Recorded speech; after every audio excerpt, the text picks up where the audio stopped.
جناب رسول اللہ صلی اللہ علیہ وسلم نے فرمایا، عقل پر چھا جانے والی ہر چیز شراب ہے اور ہر نشہ آور چیز حرام ہے،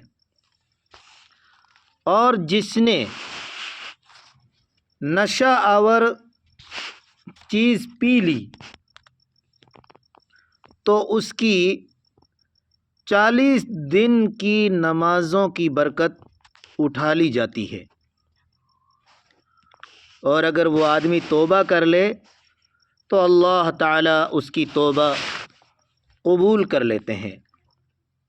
اگر وہ چوتھی مرتبہ پیتا ہے تو اللہ رب العزت کو حق ہے کہ اس کو جہنمیوں کا خون اور پیپ پلائے۔ ابو داؤد حدیث نمبر 3680 عن ابن عباس رضی اللہ تعالی عنہ۔